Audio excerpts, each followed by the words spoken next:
Welcome to prime 9 special focus.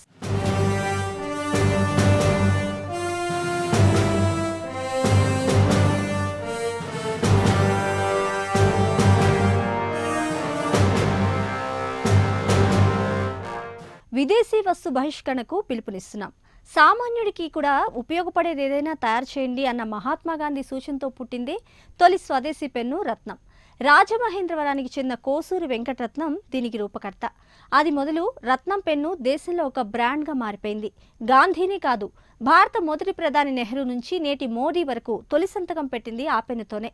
అయితే ప్రధానిచే తొలి సంతకం పెట్టించిన పాళీ ప్రస్తుతం ఖాళీగా ఉంది. ఖాళీ పాళీపై ప్రైమ్ 9 న్యూస్ స్పెషల్ ఫోకస్.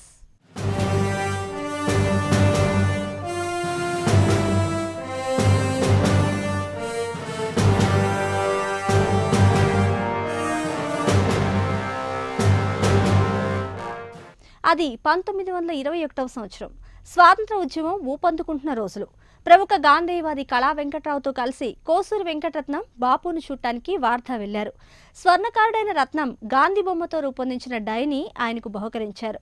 అది తీసుకున్న గాంధీజీ, త్వరలో విదేశీ వస్తు బహిష్కరణ చేయబోతున్నాం, ప్రతిదీ విదేశాల నుంచి తెచ్చి వాడుతున్నాం మనం, కానీ ఏమీ చేయలేకపోతున్నాం, సామాన్య మానవుడికి కూడా ఉపయోగపడేలా ఏదైనా వస్తువు తయారు చేయండి అంటూ రత్నానికి సూచించారు. ఏం చేస్తే బాగుంటుందో మీరే చెప్పండి అని రత్నం అడగ్గా, పిన్ను నుంచి పెన్ను వరకు ఏదైనా మంచిదే అని గాంధీ బదులిచ్చారు. అలా రత్నం పెన్ను తయారీ యత్నం మొదలుపెట్టారు.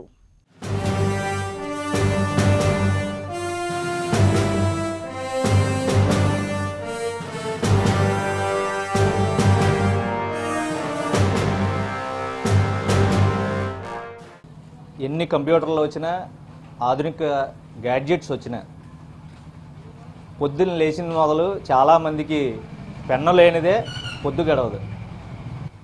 మనిషి జీవితంతో పెన్ను అంత ఇమిడిపోయిన పరిస్థితి. ఇప్పుడంటే చాలామంది బాల్ పెన్నులు వాడుతున్నారు, కానీ ఒకప్పుడు ఎవరి చేతిలో చూసినా సరే ఇంకు పెన్ను అయితే కనిపించేది. కాగితంపై మెత్తగా సాగిపోయే రాతకి ఇంకు పెన్ను అంత దోహదపడేది. అక్షరానికి రూపం ఇచ్చి అంత చరిత్ర కలిగినటువంటి పెన్నుల తయారీకి పెట్టింది పేరు రాజమహేంద్రవరంలోని రత్నం పెన్స్. అయితే ఆ రత్నం పెన్స్ జాతిపిత మహాత్మా గాంధీని కూడా మెప్పించినటువంటి ఈ రత్నం పెన్స్ ప్రస్థానం ఏంటో ఒకసారి చూద్దాం.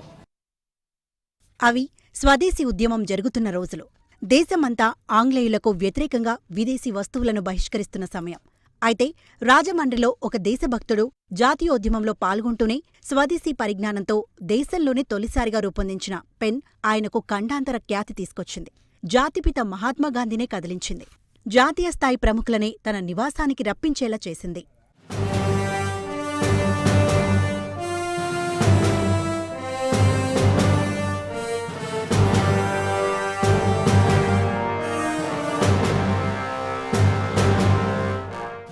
జాతీయోద్యమానికి, చారిత్రక రాజమండ్రి నగరానికి విడదీయరాని అనుబంధం ఉంది. ఆనాడు ఆంగ్లేయులకు వ్యతిరేకంగా గళం విప్పినవారు ఎందరో ఉన్నారు. కాని కలంతో స్వదేశీ ఉద్యమానికి రాజమండ్రికి చెందిన కెవి రత్నం ఊపిరిపోశారు. 1932వ దశకంలో బ్రిటిష్ వారికి వ్యతిరేకంగా మహాత్మాగాంధీ పిలుపు మేరకు విదేశీ వస్తు బహిష్కరణ జరుగుతున్నప్పుడు కెవి రత్నంకు మెరుపులాంటి ఆలోచన తట్టింది.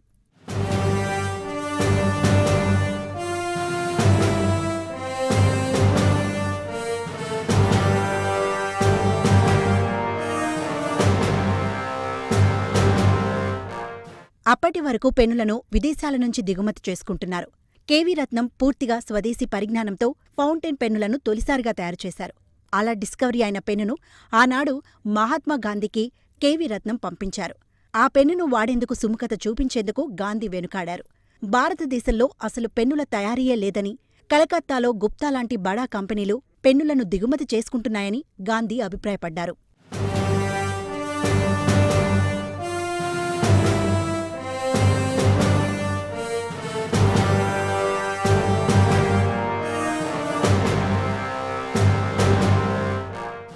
కెవి రత్నం స్వయంగా పెన్నును తయారుచేసి స్వదేశీ ఉద్యమానికి ఊపిరి పోసుకుందన్న విషయాన్ని గాంధీజీ గ్రహించారు. మార్కెట్లో లభించే విదేశీ కలాలకు మీ పెన్ను ప్రత్యామ్నాయంగా ఉంది. పెన్ను పంపినందుకు ధన్యవాదాలు అంటూ 1935 జూలై 16న గాంధీ రాసిన లేఖ కెవి రత్నంకు అందింది. రాజమండ్రిలో జాతీయోద్యమానికి కొత్త బలాన్ని ఆనాడు చేకూర్చింది.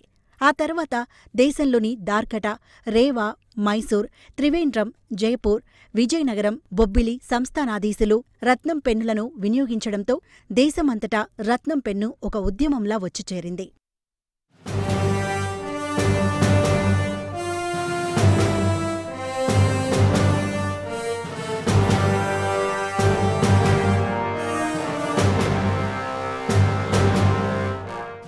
స్వరాజ్యం సిద్ధించిన తర్వాత అంతకుముందు అనేక మంది ప్రముఖులు స్వయంగా కెవి రత్నాన్ని కలుసుకునేందుకు రాజమండ్రికి క్యూ కట్టారు.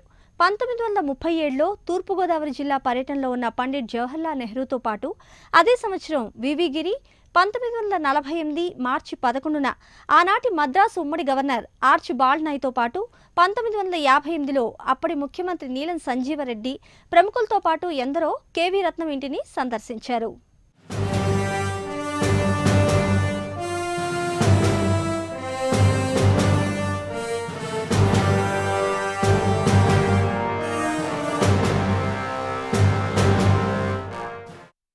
దేశవ్యాప్తంగా మారుమ్రోగిన కెవి రత్నం ఖ్యాతి ఖండాంతరాలు వ్యాపించింది.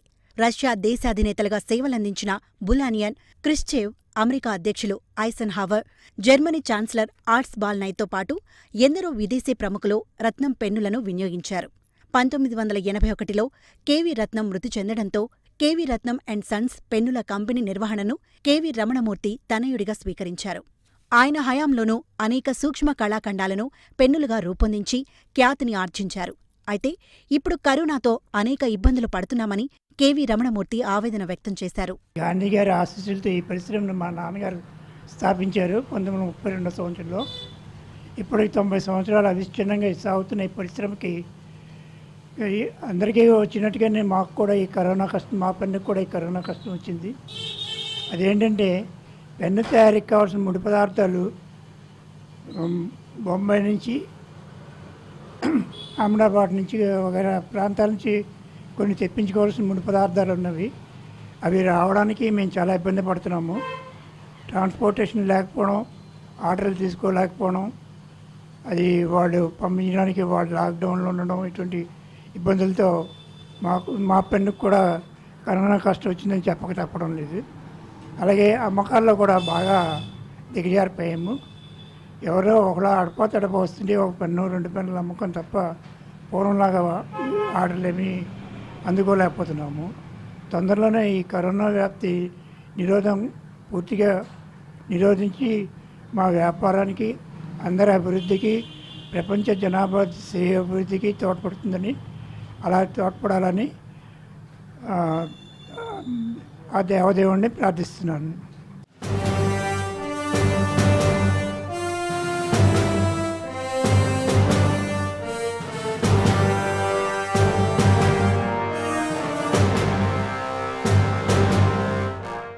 గత అసెంబ్లీ స్పీకర్ సురేష్ రెడ్డికి రాజదండంతో పోలిన అతి సూక్ష్మ పెన్నును బంగారంతో తయారుచేసి ఆయనకు స్వయంగా అందచేశారు.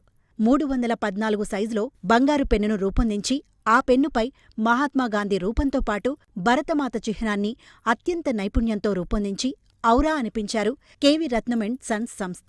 75 వసంతాలు పూర్తి చేసుకున్న సందర్భంగా ఈ పెన్నును బంగారంతో రూపొందించారు. గత ఏడాది డిసెంబర్ 12న ఈ సూక్ష్మ కళాఖండాన్ని ఇండియన్ బుక్ ఆఫ్ రికార్డ్స్ గుర్తించి కెవి రమణమూర్తికి ప్రశంస అవార్డును అందజేసింది.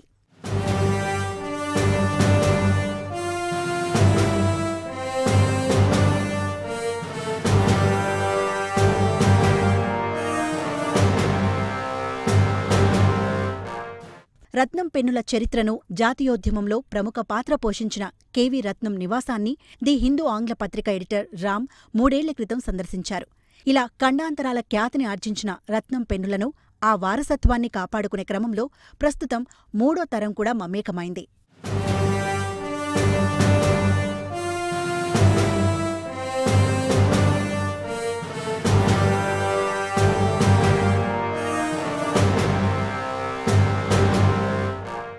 గత 20 ఏళ్ల క్రితం అసలు ఉనికి కోల్పోయిన రత్నం పెన్నుల కంపెనీకి గత 10 ఏళ్ల నుంచి మళ్లీ ఆదరణ పెరిగింది.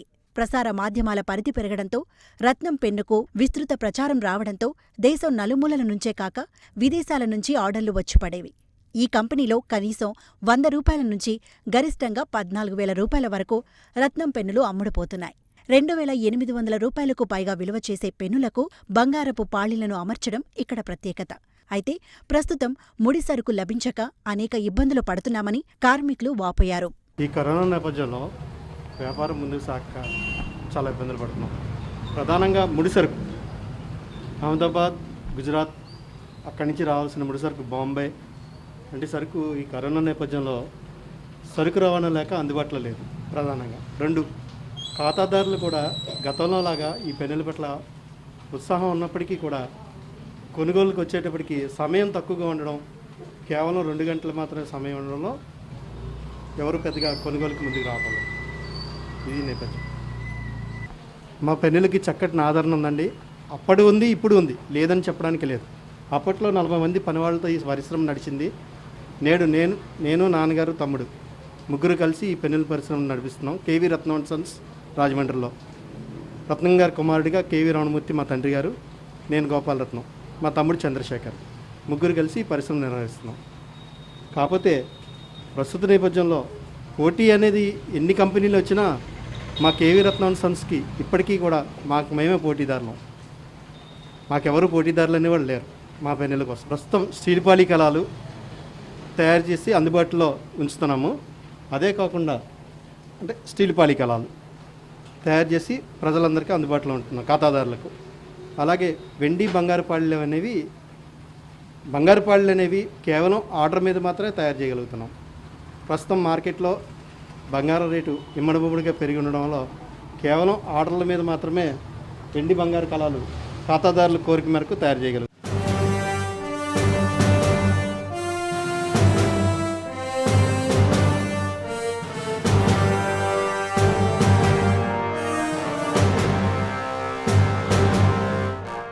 ప్రస్తుతం జర్మనీ నుంచి, సింగపూర్, థాయిలాండ్ నుంచి కేవీ రమణమూర్తికి ఆర్డర్లు రావడంతో ఆయన ఆనందానికి అవధుల్లేకుండా పోయేది. ఇంత ఆదరణ ఉన్న రత్నం పెన్స్కి ప్రస్తుతం కరోనా కష్టాలు వచ్చాయి. లాక్డౌన్ 3 నెలలు చాలా కష్టాలు చవిచూసిన రత్నం పెన్స్ సంస్థ ఆంక్షలు సడలింపులు ఇచ్చినా ముడిసరుకు కొనుగోలు, రవాణా, అమ్మకాల విషయంలో పూర్తిగా నష్టాల పాలైంది. అరకొర ఆర్డర్లతో ప్రస్తుతం వ్యాపారం సాగుతుంది. 90 సంవత్సరాల సుదీర్ఘ చరిత్ర కలిగిన ఈ పెన్నుల తయారీదారులు మాత్రం పనిచేయడానికి పనివారు లేకున్నా మొక్కబోని దీక్షతో కరోనాని జయిస్తూనే ప్రపంచంలో పలు రకాల పెన్నులతో పోటీపడుతూ నేటి తరానికి స్వదేశీ పెన్నులు అందివ్వాలన్న లక్ష్యంతో ముందుకు సాగుతుంది.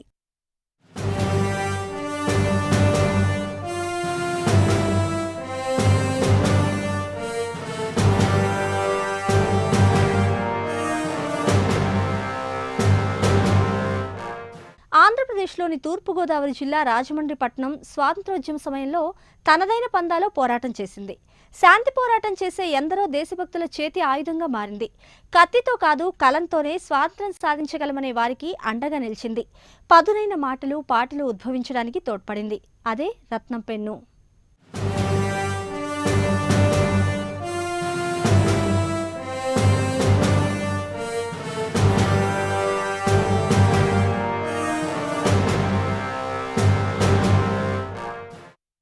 రాజరాజ నరేంద్రుడు పరిపాలించిన రాజమహేంద్రవరం, రాజమండ్రి కోటగుమ్మం సెంటర్ దగ్గరకు అడుగు పెడుతుండగా ఏదో తెలియని అనుభూతి కలుగుతుంది.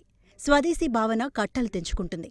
దేశభక్తి పరిమళాలు గుబాళిస్తాయి. అందుకు కారణం స్వాతంత్ర్య సమర సమయంలో రూపుదిద్దుకున్న రత్నం పెన్నుల షాపు.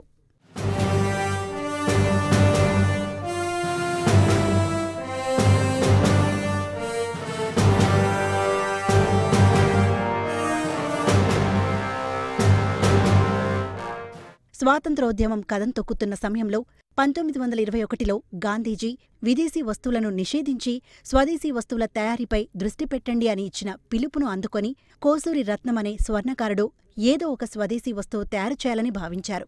ముందుగా గాంధీగారి లిథోబ్లాక్ను తయారుచేసి నాటి మంత్రివర్యులైన కళా వెంకట్రావు గారితో కలిసి వార్ధా వెళ్లి బాపూజీకి స్వయంగా బహూకరించారు. ఆ సందర్భంలో గాంధీజీ అందరిలోనూ స్వదేశీ భావాలు నాటాలి అని సూచించారు. గాంధీజీ ఉపదేశం తొలి స్వదేశీ కలం ఆవిర్భావానికి కారణమైంది.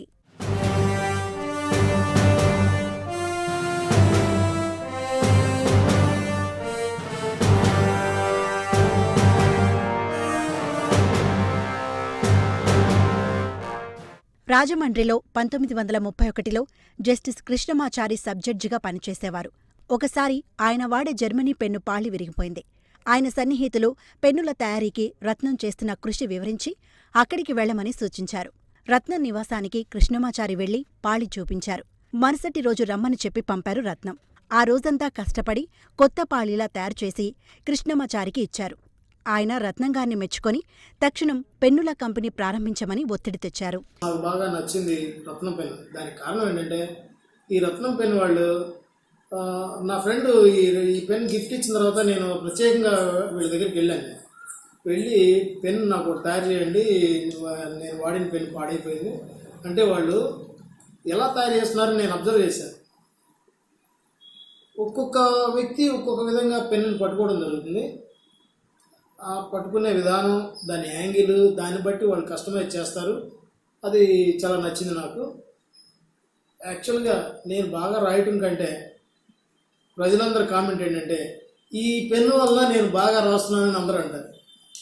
పెన్ను వల్ల నేను ఎట్లా రాస్తాను, నా ఓన్ ఇంట్రెస్ట్, నా కాన్ఫిడెన్స్, నా ప్రాక్టీస్, దాని ద్వారా నేను రాయగలుగుతున్నాను. కానీ రత్నం పెన్ వచ్చిన తర్వాత నా హ్యాండ్ రైటింగ్ అన్డౌటెడ్గా డబుల్ బ్యూటిఫుల్ అయింది.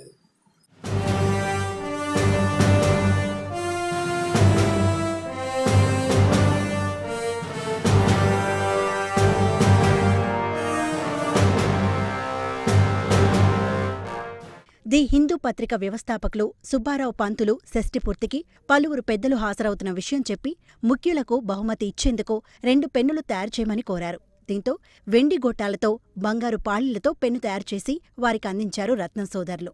వీటిని చూసిన అక్కడి పెద్దలు తమకు పెన్నులు కావాలని ఒత్తిడి చేయడంతో 1932లో రత్నం పెన్నుల కంపెనీ వ్యవస్థాపనకు తొలి అడుగు పడింది.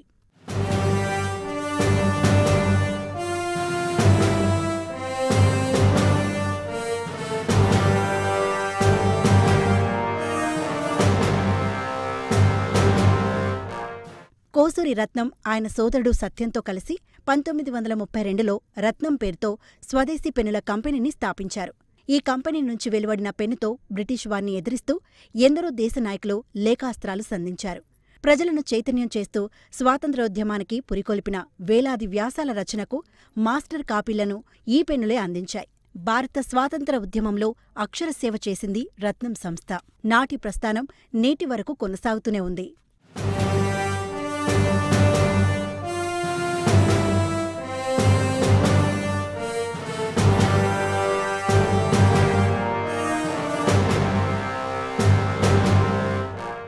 ఎందరో మహనీయుల ప్రోత్సాహంతో పెన్నుల తయారీ ప్రారంభించిన రత్నం తాను తయారు చేసిన పెన్నును వార్దాలో ఉన్న గాంధీజీకి పోస్టులో పంపారు.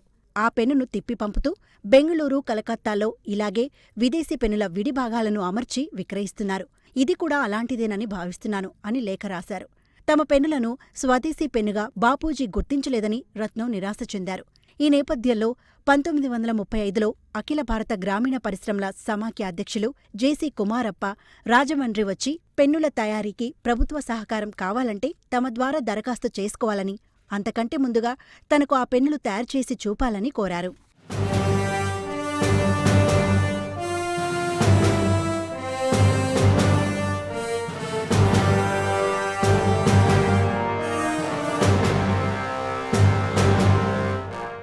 రెండు రోజుల పాటు శ్రమించి 2 పెన్నులు తయారుచేసి ఆయనకు ఇచ్చారు రత్నం సోదరులు. సుమారు 2 నెలల తర్వాత 1935 జూలై 16న గాంధీజీ ఆంగ్లంలో స్వదస్తూరితో రాసిన లేఖ వార్తా నుంచి వచ్చింది. అందులో, డియర్ రత్నం, మీరు కుమారప్ప గారి ద్వారా పంపిన పెన్ను అందింది. అందుకు కృతజ్ఞతలు. ఇది నాకు చాలా అవసరం. ఇది విదేశీ పెన్నులకు మంచి ప్రత్యామ్నాయంగా కనిపిస్తోంది అని రాశారు. గాంధీగారు రత్నం పెన్ను వాడుతున్నారన్న వార్త దేశమంతా వ్యాపించింది. దాంతో అనేక మంది నేతలు రత్నం పెన్నుల కోసం ఎగబడ్డారు. అలా రత్నం పెన్నులకు స్వదేశీ పెన్ను అనే ఖ్యాతి దక్కింది.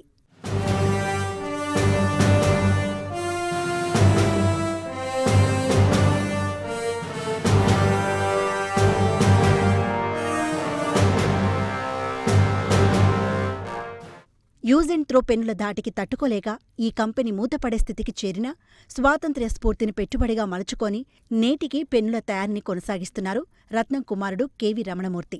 10 ఏళ్ల పాటు వ్యాపారం ఒడిదుడుకుల పాలైనప్పటికీ రత్నం బ్రాండ్ను కొనసాగించాలనే నిర్ణయంతో పాతకాలం మిషనరీకి పదును పెడుతూ ఇప్పటికీ పెన్నులు తయారు చేస్తున్నారు.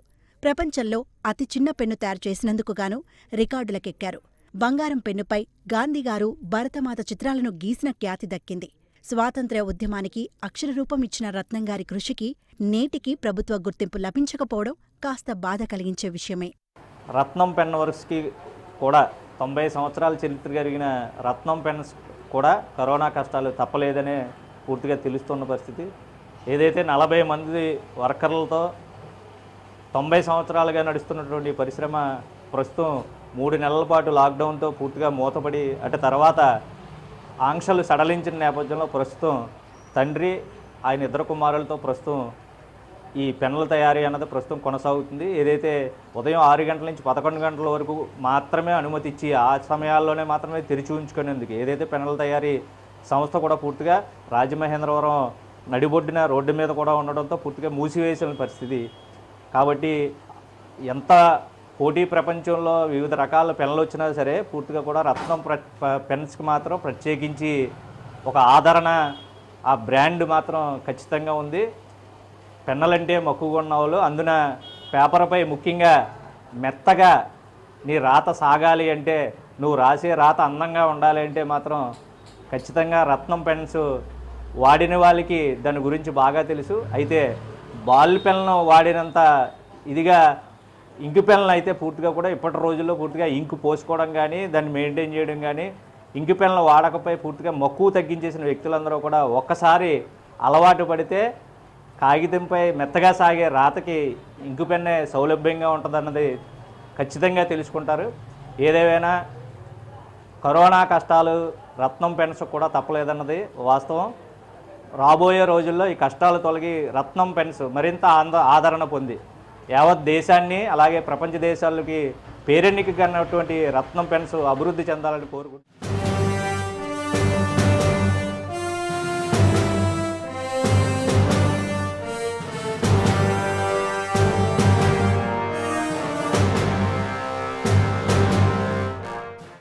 ఇది ఇవాల్టి స్పెషల్ ఫోకస్. మరో అంశంతో మళ్ళీ కలుద్దాం. Until then keep watching Prime news.